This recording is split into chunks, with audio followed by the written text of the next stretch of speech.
आणि यानंतर आपण थेट जाऊया देवेंद्र कोलटकर आमचे प्रतिनिधी जोडले गेलेले आहेत, जिथे पत्रकार परिषद होणार आहे तिथे आता जय्यत अशी तयारी पाहायला मिळते देवेंद्र। आणि एक लक्षवेधी बाब ठरलेली आहे ती म्हणजे श्रीकांत ठाकरे यांचाही फोटो तिथे ठेवण्यात आलाय। एकंदरीत काय अपडेट आहे?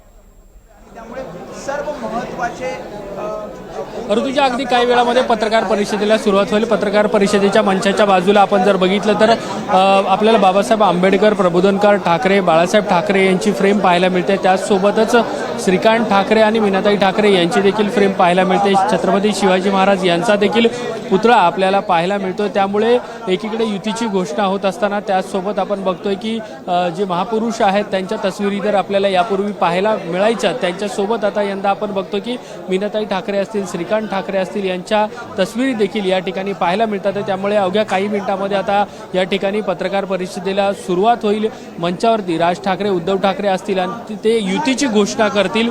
त्यामुळे स्वाभाविक आहे या पत्रकार परिषदेची राजकीय वर्तुळात चर्चा आहे। काही वेळानंतर ही पत्रकार परिषद सुरू होईल। तत्पूर्वी आपण बघतोय की मंचाच्या शेजारी अशा पद्धतीने या सगळ्या तस्विरी ठेवण्यात आलेल्या आहेत। एकंदरीत मंच जर आपण बघितलं तर आपल्याला पाहायला मिळेल की दोन्ही पक्षाची जे चिन्ह आहेत, इंजिन असेल मनसेचं किंवा ठाकरेंची मशाल असेल, ते पाहायला मिळते। पत्रकार परिषद जी सगळी तयारी जी आहे ती पूर्ण झालेली आहे आणि एकूणच काही वेळामध्येच ही सगळी पत्रकार परिषद जी आहे ती सुरू होईल। आता राज आणि उद्धव ठाकरेचे आहेत ते बाळासाहेबांच्या स्मृतीस्थळी जाऊन अभिवादन करतील आणि त्यानंतर पत्रकार परिषद ज्या ठिकाणी वरळी इथे होणार आहे त्या ठिकाणी पोहोचतील। निश्चितच देवेंद्र, आणि मला सांगा साधारण आता कोणकोणते नेते तिथे पोहोचलेले आहेत आणि किती वेळामध्ये ही पत्रकार परिषद सुरू होईल असा अंदाज आहे? 12ची पत्रकार परिषदेची वेळ आहे आणि या पत्रकार परिषदेची सर्व प्रकारची तयारी जी आहे ती पूर्ण झालेली आहे। शिवसेना ठाकरेंची असेल किंवा मनसे असेल यांची नेते मंडळी जी आहे ती आता या ठिकाणी पोहोचण्यास सुरुवात झालेली आहे। पुन्हा एकदा मी आपल्याला दाखवतोय विनायक राऊत आपल्यासोबत आहेत। विनायक राऊतांशी आपण बातचीत करूया। सर, काय सांगाल?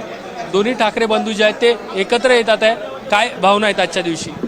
आजच्या भावना आम्ही शब्दाने व्यक्त करू शकत नाही, परंतु ज्या दिवसाची वाट संपूर्ण महाराष्ट्र पाहत होता, आम्ही पाहत होतो, तो दिवस आज खऱ्या अर्थाने उजाडतोय, हे अवर्णनीय आहे।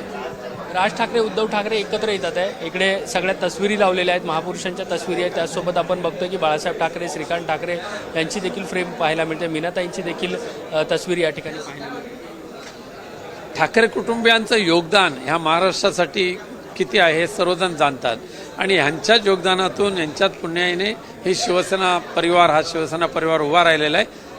तो पुन्हा एकदा एकसंघ होतोय हे खऱ्या अर्थाने त्यानं अपेक्षित होतं, ते आज घडतंय। त्यामुळे त्यांची पुण्य खऱ्या अर्थाने फळाला आलेली आहे। महायुती असेल किंवा एकनाथ शिंदे असेल ते म्हणतात दोन्ही ठाकरे एकत्र आले तरी काही सुद्धा फरक पडणार नाही, मुंबईतही नाही आणि बाहेरही नाही। ठीक आहे, गिरगाई तो भी टांग उपर असं चाललेलं आहे त्यांचं।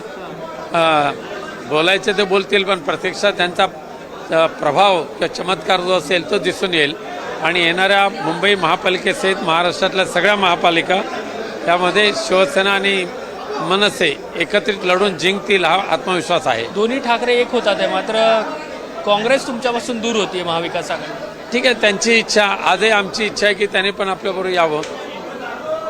चला, धन्यवाद सर, ही सगळी बातचीत केल्यामुळे। नेत्यांमध्ये उत्साह आहे कारण राजकीय युती जी आहे, ज्याची इच्छा दोन्ही बाजूच्या कार्यकर्त्यांना आणि नेत्यांना होती, त्या राजकीय युतीची घोषणा जी आहे ती आज होणार आहे। त्यामुळे स्वाभाविक आहे नेत्यांमध्ये देखील उत्साह असलेला आपल्याला पाहायला मिळतोय।